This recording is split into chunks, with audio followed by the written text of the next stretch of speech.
أعوذ بالله من الشيطان الرجيم. بسم الله الرحمن الرحيم. اللهم صل على سيدنا محمد عبدك ورسولك النبي الأمي وعلى آله وصحبه وسلم. أما بعد, mes chers frères et sœurs,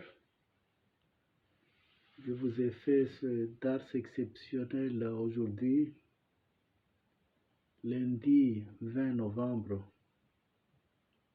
2023, à la place du vendredi, parce que j'ai raté déjà 2 vendredis.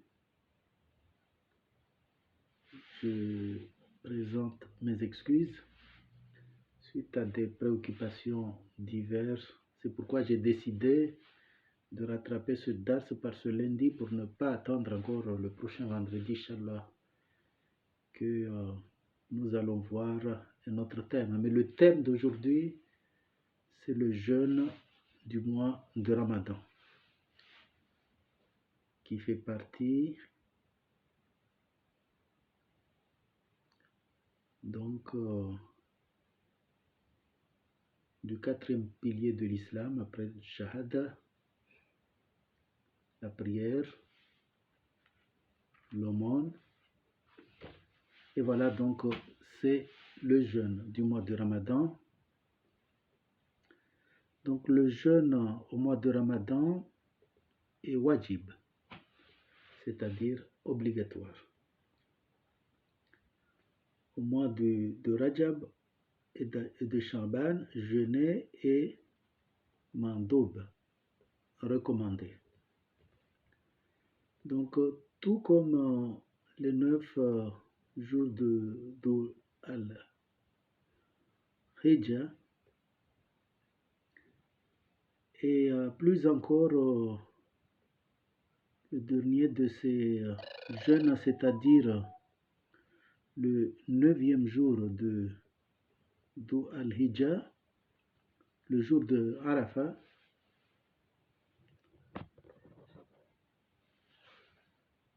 Donc pour tout autre que la personne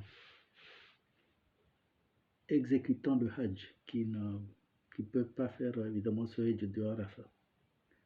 De même, le mois sacré de Muharram, le premier mois de l'islam, est plus recommandé encore, et le 10e du mois de Muharram, le jour de Ashura, où le peuple de Moussa, alayhi salam, qui a fait traverser la mer Rouge pour échapper à Pharaon qui était noyé. Donc, le mois de Ramadan est un mois lunaire qui est établi par vue donc du croissant de lune par au moins 2 musulmans, donc pubères de sexe masculin,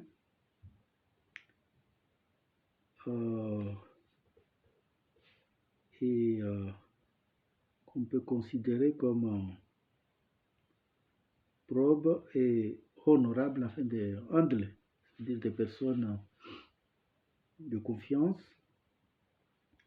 ou par la fin de la totalité des 30 jours du mois précédent, si on n'a pas vu donc le croissant de la nouvelle lune.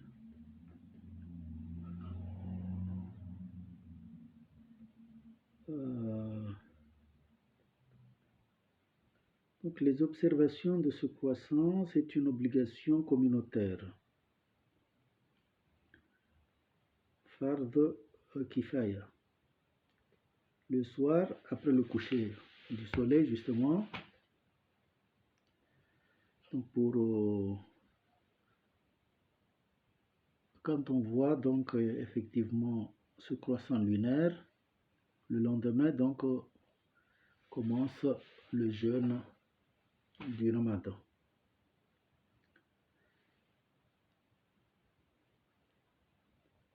Ou sinon donc après le coucher du soleil du 29e jour du mois du Ramadan pour la coupure, enfin bon, pour déterminer le dernier jour du mois du Ramadan. Pour le croissant du Ramadan, si une personne le voit tout seul, il faudra qu'il le jeûne même si d'autres ne le voient pas ou que le juge n'accepte pas son témoignage. Il faut en informer l'autorité responsable même si c'est un seul homme digne de confiance, adl, ou inconnu, mastour, mais non menteur ou pervers. Donc là, c'est à vérifier par les autorités religieuses sur place. Andle veut dire, je répète, homme de sexe masculin d'abord, libre, pubère, en possession de ses capacités mentales, c'est-à-dire une personne qui n'est pas fou et qui ne commet pas le grand péché et n'insiste pas sur les petits péchés et honorables. Là, donc ça doit être un saint. Les wajib, les obligations du jeûne du Ramadan sont, il faut en formuler l'intention dans la nuit précédente. Si c'est pour le mois du Ramadan, donc avant le début du mois du Ramadan, délaisser les rapports entre hommes et femmes, ne pas boire, ne pas manger, ne pas vomir, c'est-à-dire intentionnellement. Mais si on vomit sans avoir provoqué, c'est autorisé. Éviter que des substances atteignent l'estomac depuis soit l'oreille, l'œil ou le nez, comme il a été transmis. Le temps du jeûne du Ramadan, ça commence au lever de l'aube, c'est-à-dire al-Fajr, après le adhan, l'appel à la prière, l'heure d'appel à la prière, jusqu'au coucher du soleil. Être conscient de raison pour autre que la personne endormie. Son commencement est une condition préalable pour qu'il soit obligatoire et accepté.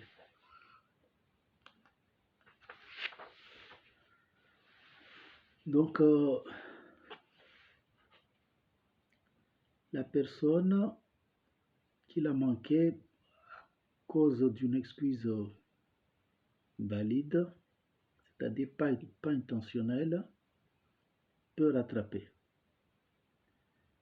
C'est lui par exemple qui a eu une crise de folie ou qui s'évanouit à l'aube, c'est-à-dire au moment de l'intention, ou c'est lui qui s'évanouit après l'aube pendant toute la journée, c'est-à-dire si une personne par exemple dort toute la journée, son jeûne n'est pas accepté, ou une grande partie de la journée, plus que la moitié. C'est pourquoi c'est pas conseillé quand on fait le jeûne du Ramadan de rester endormi jusqu'à Salat al-Dhuhr ou surtout Salat al-Asr. Donc ceux qui le font, le jeûne n'est pas accepté, donc ils doivent le rattraper. Sachez que Les menstruations, donc pour les femmes, ou ce qu'on appelle le chi, empêchent la personne de jeûner. Et elle rattrapera évidemment son jeûne après, ce qui est wajib. C'est-à-dire ce qui est manqué parmi la menstruation, y compris le jour auquel la menstruation a commencé. C'est-à-dire si ça arrive en pleine journée. Il est interdit à la femme de jeûner en état de menstrue ou de loti. La femme rattrapera ces jours où le jeûne était obligatoire plus tard. Par contre, si ces menstrues ou loti cesse avant le fajr, c'est-à-dire avant l'aube, ou juste à l'aube, et non après l'appel de la prière, elle devra jeûner même si elle ne s'est pas encore lavée.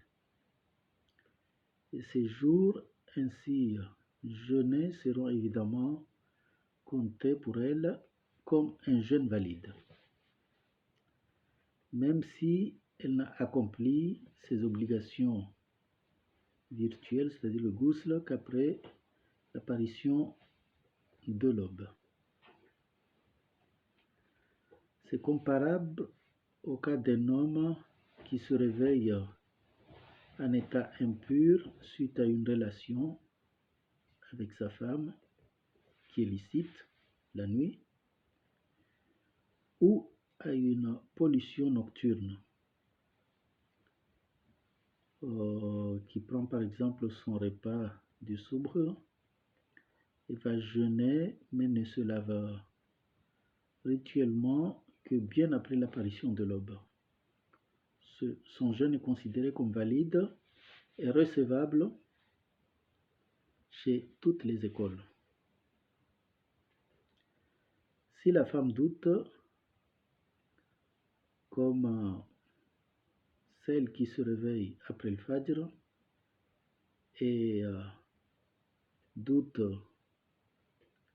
que la cessation de ces règles a eu lieu avant fajr, là elle jeûne ce jour, car il se peut qu'elle a eu la cessation avant fajr, effectivement, et le rattrape quand même plus tard, car il se peut que la cessation des règles a eu lieu après l'aube. Donc dans le doute, il faut le rattraper. Il est makrouh, c'est-à-dire déconseillé, de caresser un membre de l'autre sexe, soit l'époux ou l'épouse, vice-versa, pendant la journée, et de penser à des choses sensuelles. Si on est sûr habituellement de ne pas émettre la décharge de liquide préséminal, autrement, cela est illicite dans la journée de Ramadan. Donc,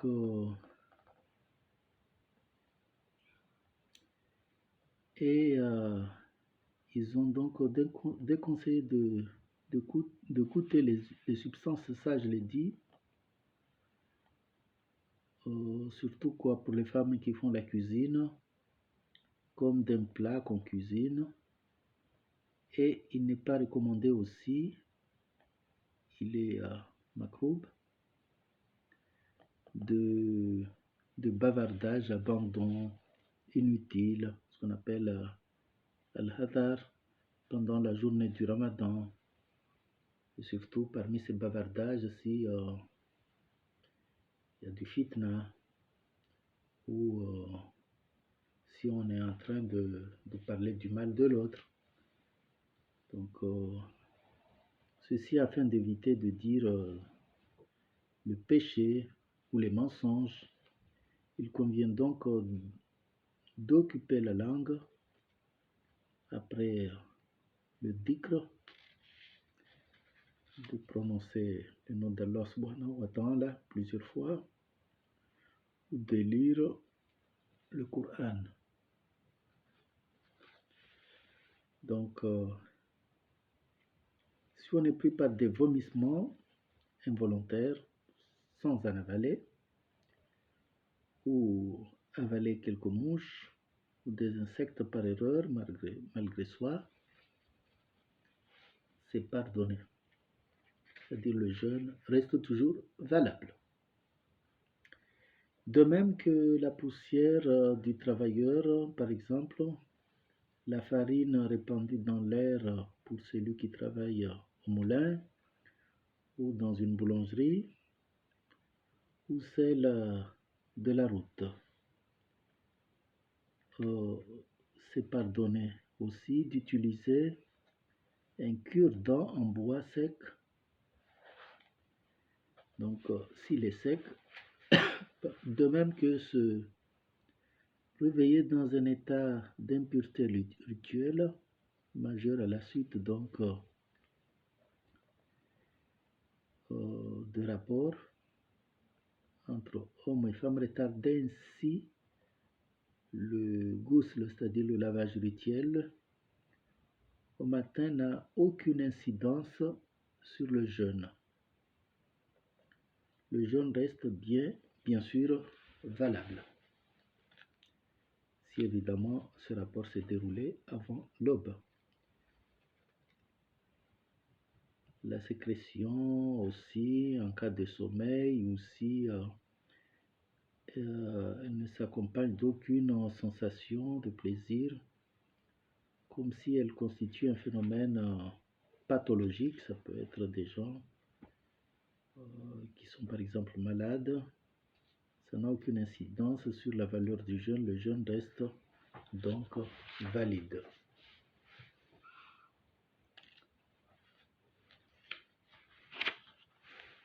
Donc selon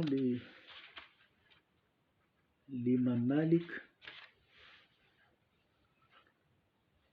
une seule intention la nuit, la veille du premier jour du jeûne du mois du Ramadan est suffisante pour les jeûnes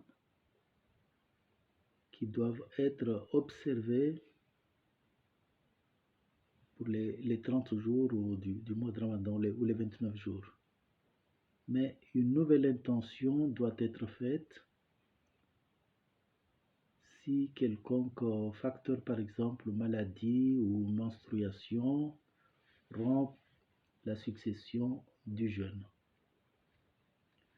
Mais pour l'imam Shafi, il faut renouveler l'appel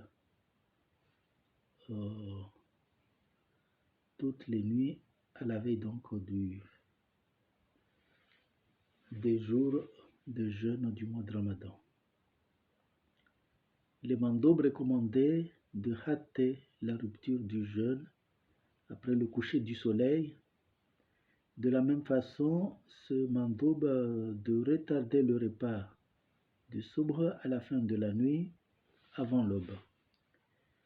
Quiconque rompt le jeûne wajib obligatoire doit le rattraper et doit ajouter une expiation s'il a été cassé intentionnellement pendant les jours du Ramadan. On expie en plus du rattrapage si on rompt intentionnellement bien sûr le jeûne du Ramadan en mangeant ou en buvant depuis la bouche ou en atteignant l'éjaculation par exemple ou en état de veille, même si elle est atteinte par les fantasmes ou en abandonnant ce sur quoi le jeûne est construit. C'est-à-dire l'intention, celui qui cesse volontairement l'intention de jeûner avant la fin de son jeûne doit donc rattrapage et expiation. L'expiation n'est pas due à cause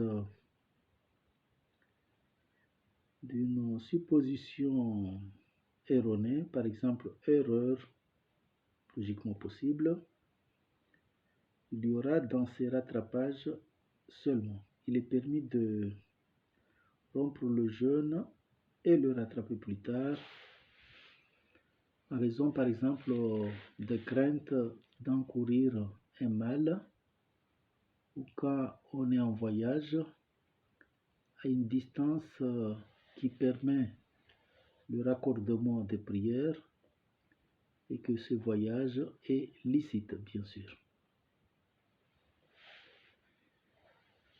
Donc, rompre intentionnellement un jeûne est mandub, surérogatoire, sans excuse, ni mal et haram, illicite. Et une personne qui fait le rattrapage sans faire l'expiation, mais la rupture d'un jeûne mandub dans d'autres circonstances, avec une excuse valable ou par oubli, ne rend pas nécessaire son rattrapage. Par exemple, les jeûnes cassés par oubli demeurent valides. Si on continue le jeûne le reste de la journée, une fois conscient de notre oubli. Si on oublie par exemple et on mange quelque chose par oubli, on boit quelque chose par oubli,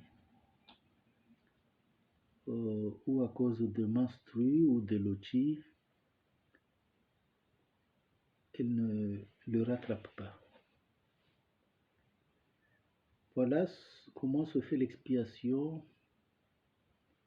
qu'on avait abordée donc auparavant.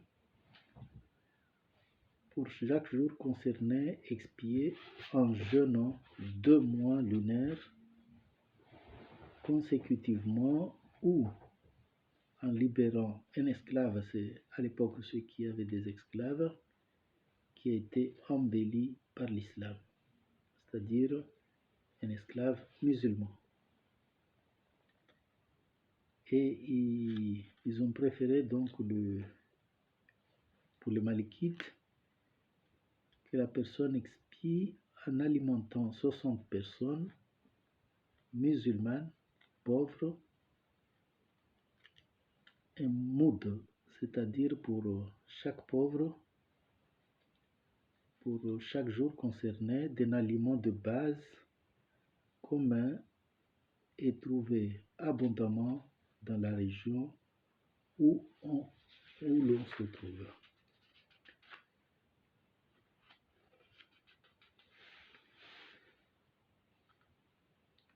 Allah subhanahu wa ta'ala dit dans le Coran, Surat al-Baqarah, verset 183, ô vous qui croyez, le jeûne vous est prescrit comme il a été prescrit à ceux qui vous ont précédés. Ainsi atteindrez-vous la piété. Donc le jeûne du mois de Ramadan constitue le quatrième, comme je l'ai dit, des 5 piliers de l'islam. L'obligation de jeûner a été instaurée par les musulmans dans la seconde année de l'Hijr, excusez-moi.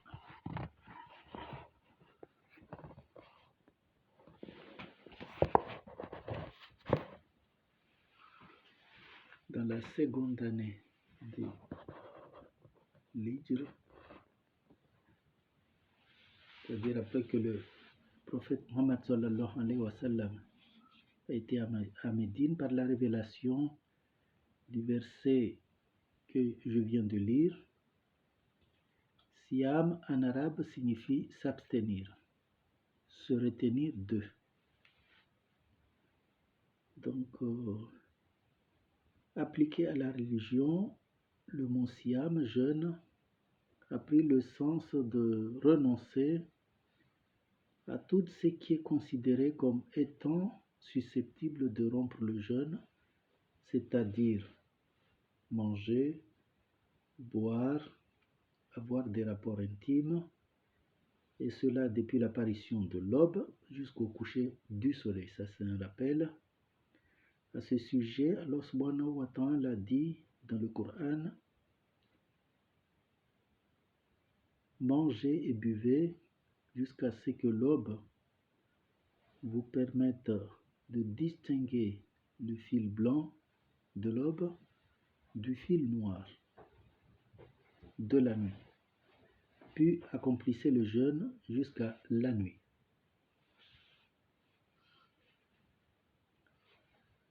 C'est surat Baqarah, verset 187. La personne qui jeûne devrait émettre en son fort intérieur l'intention, c'est-à-dire niya, de jeûner le mois du Ramadan depuis la veille, la nuit du premier jour à jeûner. Certains savants recommandent de mettre cette intention à chaque soir, comme l'imam Shafi. D'autres, par contre, par exemple, c'est ce que j'ai dit, les malikites estiment que l'intention peut être émise une seule fois pour tout le mois, et cela la veille du premier jour du Ramadan, après le coucher du soleil et avant l'aube, sans la renouveler pour autant, sauf en cas de rupture, comme je l'ai dit, pendant le mois du Ramadan. Dans ce cas, l'intention est à renouveler avant de poursuivre le jeûne, s'il y a interruption. Le siyam n'est pas seulement l'abstention de nourriture, mais également une purification de son comportement à l'égard des autres. Il constitue donc la meilleure expiation des fautes commises durant l'année. Le prophète Muhammad sallallahu alayhi wa sallam a dit: qui jeûne le mois du Ramadan avec foi, en comptant sur la récompense divine, ses péchés lui seront pardonnés. Ça, c'est Al-Bukhari et Muslim. Le siyam exerce le fidèle à la patience, à l'autodiscipline, et aide à fortifier l'iman, la foi. Il habitue la communauté à la solidarité et à la justice. C'est la période où on distribue des repas pour les pauvres. Il suscite en elle la charité et la compassion. Ce jour, le prophète Mohammed sallallahu alayhi wa sallam a dit: la meilleure charité est celle accomplie pendant le mois du Ramadan. Il suscite la fraternité et l'amour, loin de tout égoïsme et de tout matérialisme. À travers ceci, nous voyons que le siyam exige beaucoup d'efforts pour s'exercer à la patience, à affermir sa volonté, à se libérer des mauvaises habitudes quotidiennes, à s'habituer à la discipline alimentaire, à assainir le fonctionnement du corps, à s'habituer à l'honnêteté, à refixer la sincérité de sa foi en Allah subhanahu wa ta'ala, à établir un lien étroit avec Allah subhanahu wa ta'ala, à consolider les nécessités, à éviter les mauvaises paroles ou le mauvais comportement. Nous comprenons ainsi pourquoi le prophète Mohammed sallallahu alayhi wa sallam a dit, je cite, « Toute chose a une aumône, et l'aumône purifiante du corps est le jeûne. Le jeûne est la moitié de l'endurance. » Ça a été confirmé aussi par Bukhari et Muslim.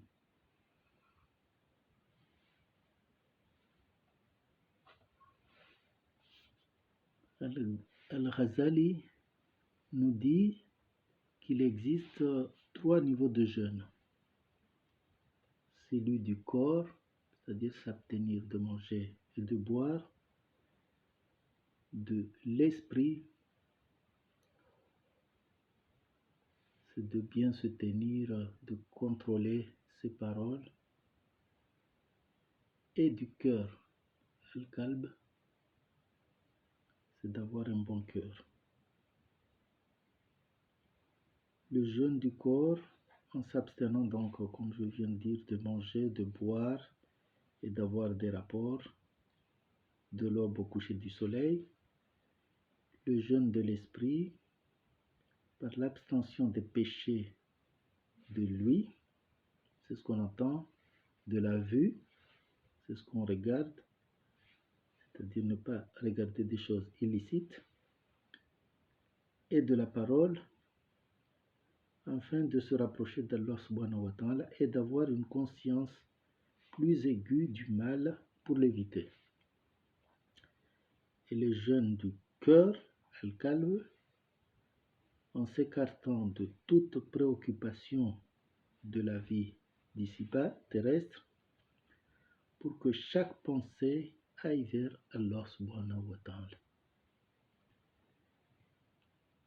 C'est le jeûne des prophètes, le jeûne des justes et le jeûne des alliés d'Allah ou des amis d'Allah.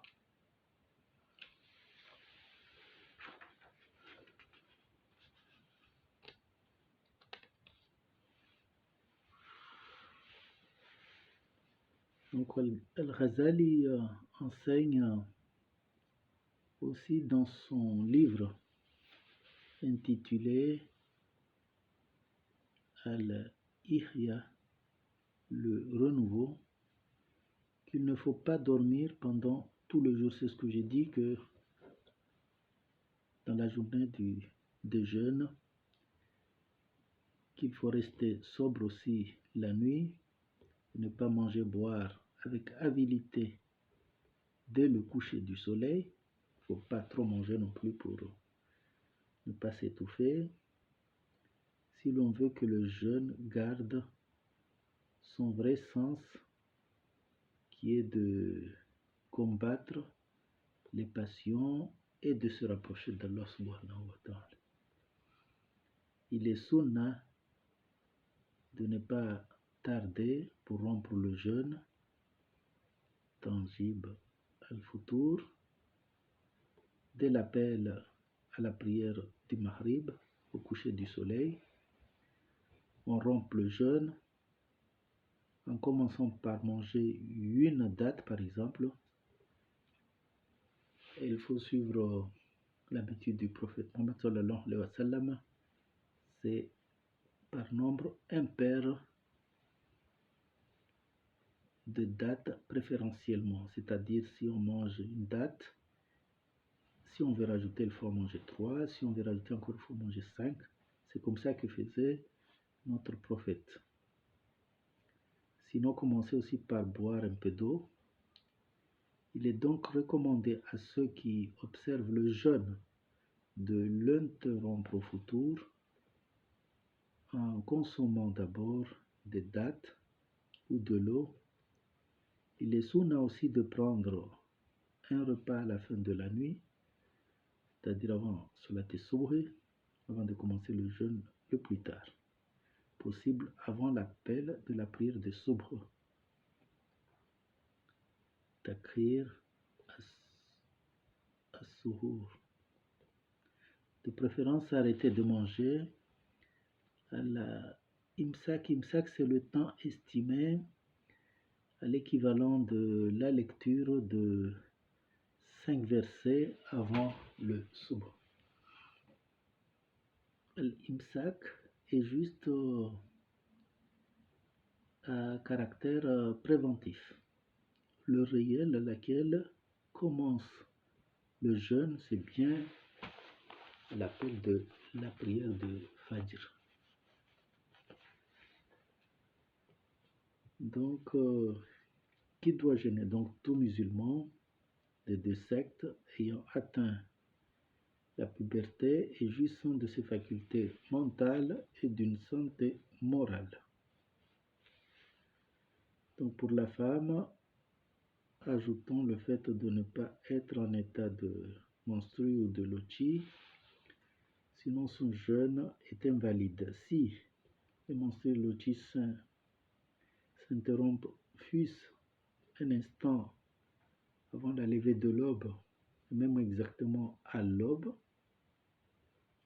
et non après, la femme est assujettie à l'obligation de jeûner le jour, même si elle ne fait pas la grande ablution. On distingue donc 3 sortes de conditions pour le jeûne. Les conditions de validité du jeûne qui sont de 2, être musulman et le temps du jeûne. Donc, si le mécréant jeûne, son jeûne, évidemment, ne sera pas accepté. Les conditions d'obligation sont de 3. La puberté, la possibilité de jeûner et le non-voyage, donc distance de Qusr, c'est-à-dire, comme cela va être précisé, c'est-à-dire que l'enfant, par exemple, qui n'a pas atteint la puberté, n'est pas obligé de jeûner, mais s'il jeûne, son jeûne sera accepté quand même. Les conditions d'obligation et de validité sont de 3. La raison de ne pas être en état de menstruer, bon ça, je l'ai déjà dit. De ne pas être fou, par exemple, qui n'est pas obligé de jeûner, même s'il jeûne, son jeûne n'est pas accepté. C'est aussi pour la femme qui a des menstrues ou pour celui d'un jeûne avant le mois de Ramadan. Exemple, quelqu'un qui jeûne 2 jours avant en voulant les compter pour le mois de Ramadan, alors que le Ramadan n'a pas commencé, ça ne sera pas comptabilisé. Ceux qui sont dispensés de jeûne, il y a le malade dont le cas s'aggrave par le jeûne et qu'il craint que la guérison ne soit pas retardée par le jeûne ou qu'il craint de produire une autre maladie ou qu'il lui est très pénible de jeûner à cause de cette maladie. La personne âgée que le jeûne pourrait affaiblir ou nuire à sa santé, le voyageur, dans la mesure où ce voyage est licite et nécessite la réduction de la prière, c'est-à-dire la distance de Qasr. Ou celui qui a perdu la raison ne peut pas jeûner, bon c'est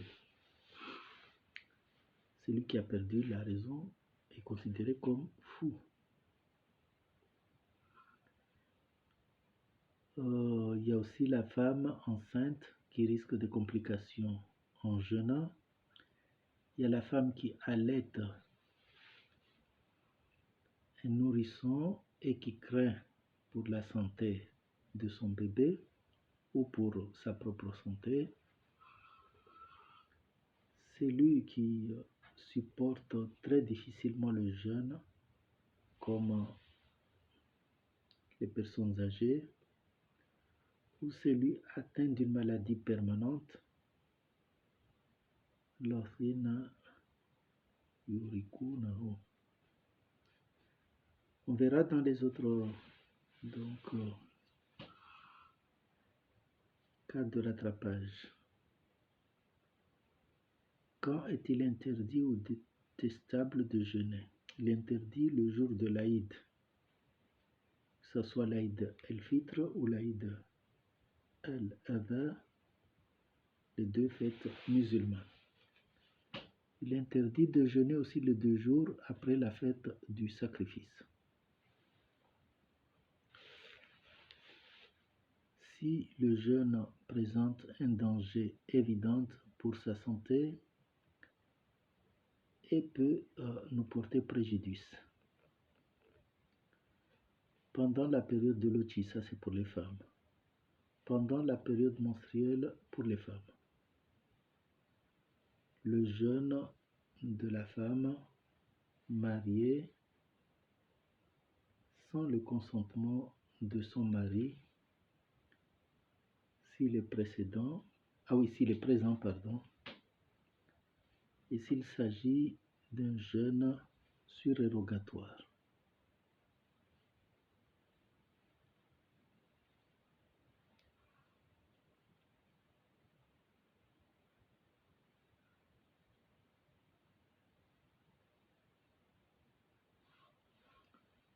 Il est aussi détestable, macro pour les malikites,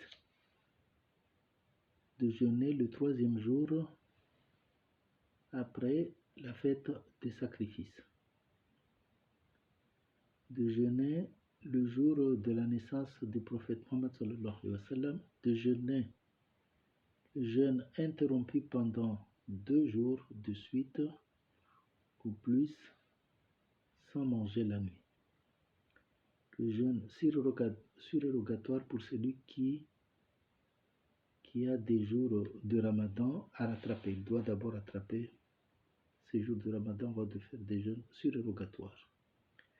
Et le jeûne surrogatoire de l'invité sans l'autorisation du maître de la maison qui l'a invité. Ou parfois, si d'avance on sait qu'on est invité quelque part ou qu'on organise un pique-nique, par exemple une fête de groupe, on peut s'abstenir de manger. Là, je parle des jeûnes surérogatoires, pas les jeûnes du mois de Ramadan.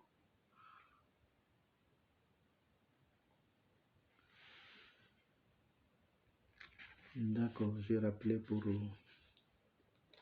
ceux qui doivent des rattrapages,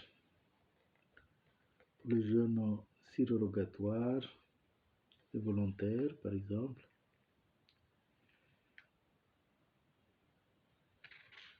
Donc, on sait qui peut rendre non valable les jeûnes. Donc, il y a plusieurs actes qui sont autorisés pour les jeûnes. C'est bien à connaître. On peut se frotter les dents avec l'arak, c'est-à-dire le bâton sec. De se rafraîchir avec de l'eau froide quand il fait chaud, soit en se baignant ou en s'aspergeant de l'eau et de le sortir, de rincer la bouche à cause du froid ou de la chaleur, à condition évidemment de ne pas avaler l'eau. Pour les ablutions, se rincer la bouche, se gargariser et faire istishaq du nez, reste donc des sunnas à faire même en journée de Ramadan. De voyager pendant le mois de Ramadan dans un but, exemple de péché. La fumée du bois, al-hatab, ou l'odeur de la nourriture qu'on peut sentir n'ont pas d'incidence sur le jeûne. Les actes tolérés, je l'ai déjà rappelé, les vomissements involontaires, avaler involontairement quelque chose d'inévitable, comme par exemple un insecte ou une mouche par exemple. De subir l'effet de la poussière, ça je l'ai rappelé, pour les usines, pour les boulangeries ou autres. D'avaler sa propre salive, les sécrétions de son nez, de sa gorge ou de ses poumons ne rompent pas le jeûne. La hijama, c'est-à-dire la ventouse saignée ou prise de sang, n'invalide pas le jeûne, bien que cela soit détestable en journée pour le jeûneur si cela risque d'affaiblir le jeûneur. En effet, dans le hadith sahih de Ikrima ibn Abbas, qui rapportait que le prophète Mohammed sallallahu alayhi wa sallam a pratiqué la hijama, c'est-à-dire la ventouse, alors qu'il jeûnait. L'imam Malik déteste la hijama pour le jeûneur, mais il dit qu'elle ne rend pas le jeûne invalide. L'imam Malik dit que la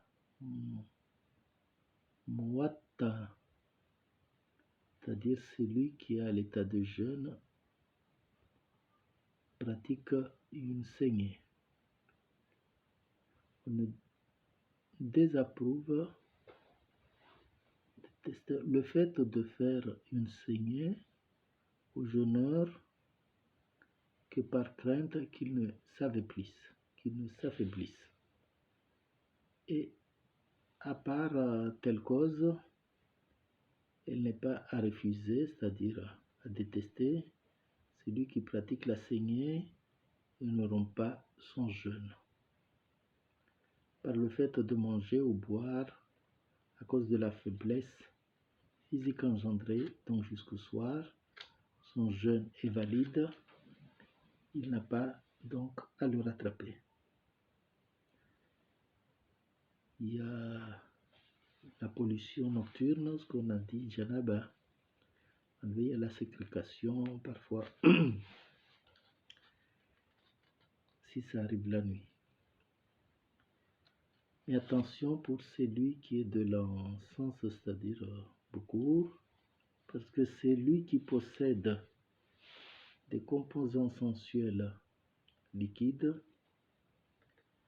Si on l'aspire et si on monte à la gorge, rendra le jeûne invalide.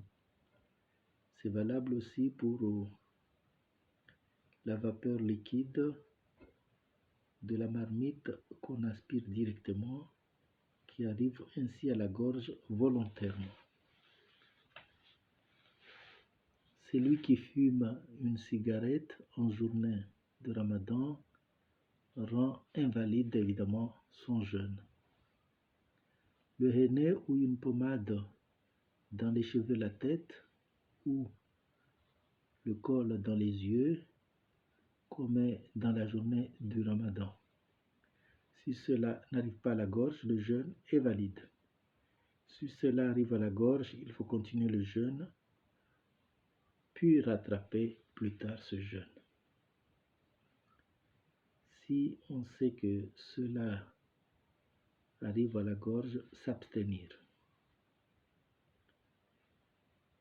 Celui ou celle qui met le corps, c'est-à-dire dans les yeux, la nuit, et que le jour cela arrive à sa gorge, n'a rien à faire, son jeûne reste valide. Il est détestable de mâcher un aliment pour un bébé ou goûter le sel pour la marmite. Néanmoins, il faut se garder d'en avaler.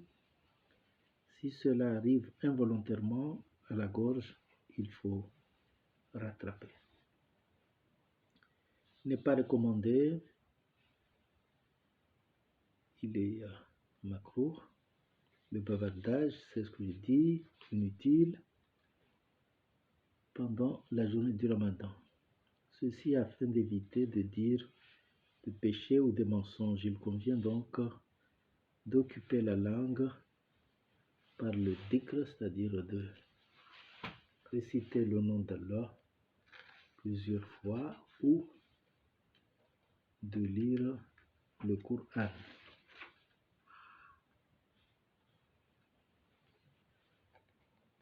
Donc, il y a une question qui arrive souvent. Qu'est-ce que la mauvaise interprétation qui oblige seulement le rattrapage? Il faut que la mauvaise interprétation soit par bonne foi, soit par ignorance, sinon il y aura rattrapage. Al-Qadda et expiation, Al-Kafar à faire. Par exemple, celui qui croyait l'heure du Maghrib arriver, mange alors que ce n'est pas le moment, devra cesser immédiatement de manger et poursuivre jusqu'au Maghrib son jeûne, Siam. Par contre, il sera tenu de rattraper plus tard cette journée après la fête et avant le mois du Ramadan suivant.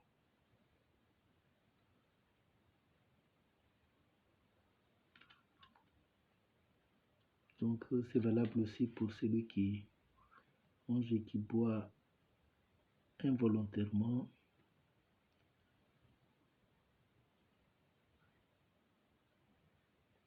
Doit cesser immédiatement dès qu'il se rappelle et continuera les jeûnes et reste de la journée et le fera donc le rattrapage, même chose, plus tard.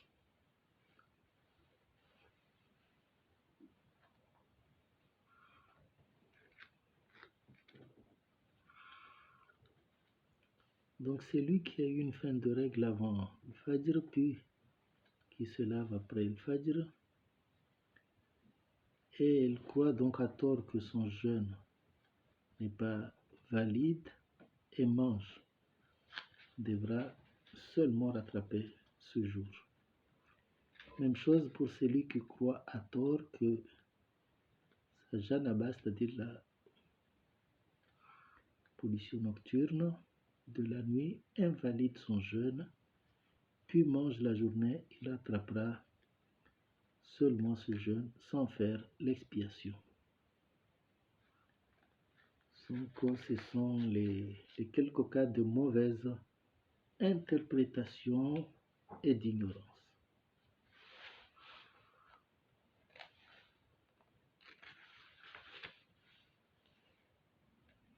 Donc, je crois que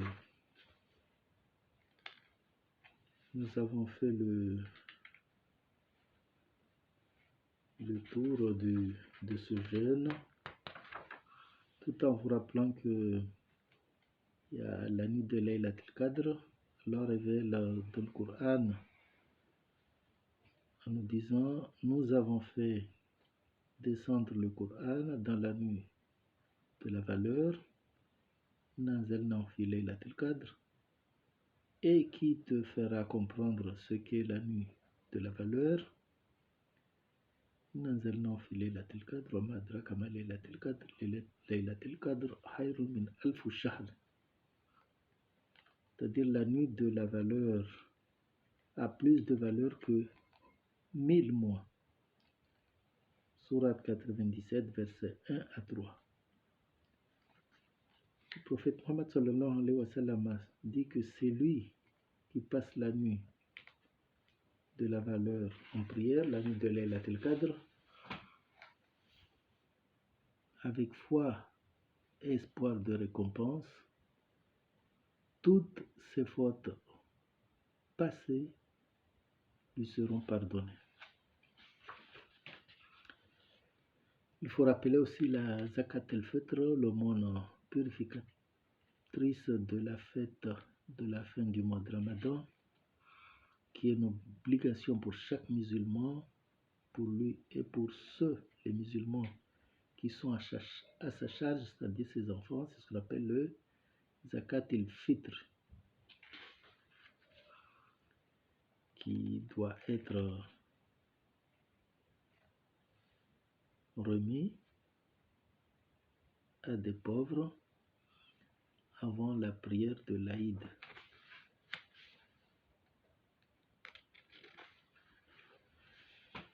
Donc, je pense que nous avons fait le tour. Nous nous approchons presque à 1 heure. Voilà donc, pour vous résumer, le jeûne du mois de Ramadan, c'est le 4e pilier de l'islam, qui est obligatoire pour tout musulman. S'abstenir de manger de l'appel à l'aube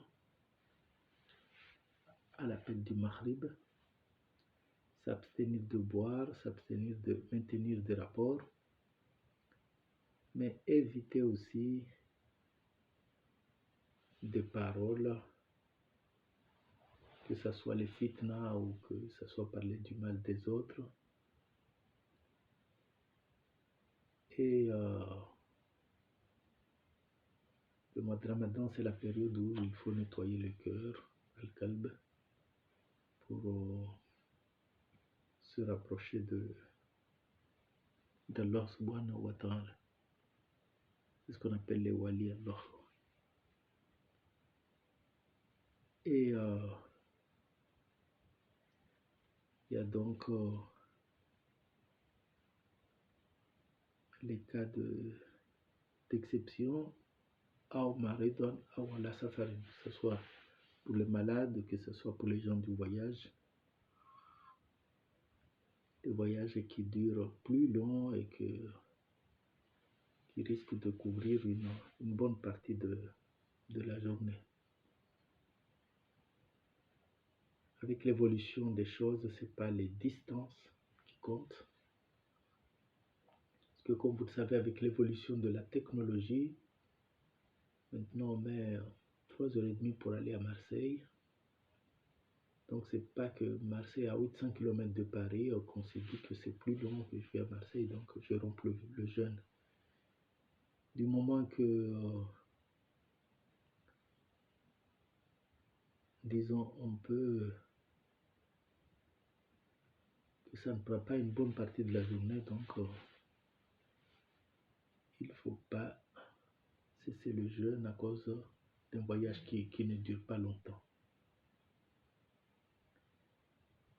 Et comme je l'ai dit, pour les femmes, si les menstrues s'arrêtent avant Salat al-Fajr, ils peuvent rattraper leur jeûne. Enfin, ils peuvent reprendre, leur jeûne, mais chaque fois qu'il y a une coupure, il faut rappeler le niya, c'est-à-dire l'intention de refaire le jeûne. Pour Imam Malik, le fait de le dire à la veille du premier jour de Ramadan suffit pour tout le mois s'il n'y a pas de coupure. Mais je rappelle que Imam Shafi, Madame Shafi qui est suivi en majorité aux Comores, il faut faire la niya tous les soirs, la veille donc des jours du mois de Ramadan. Donc, je crois que nous avons abordé les obligations, les exceptions, ce qui est accepté, ce qui n'est pas accepté. Et donc, préparons-nous pour le prochain mois du Ramadan. Bon, on a encore le temps, ça va commencer, Inch'Allah, au mois de mars 2024. Merci de votre attention et à vendredi prochain, Inch'Allah, où nous allons aborder le 5e pilier de l'islam qui est le Hajj. اللهم صل على سيدنا محمد عبدك ورسولك النبي الأمي وعلى آله وصحبه وسلم. سبحان ربك رب العزة عما يصفون وسلام على المرسلين والحمد لله رب العالمين. شكرا. السلام عليكم.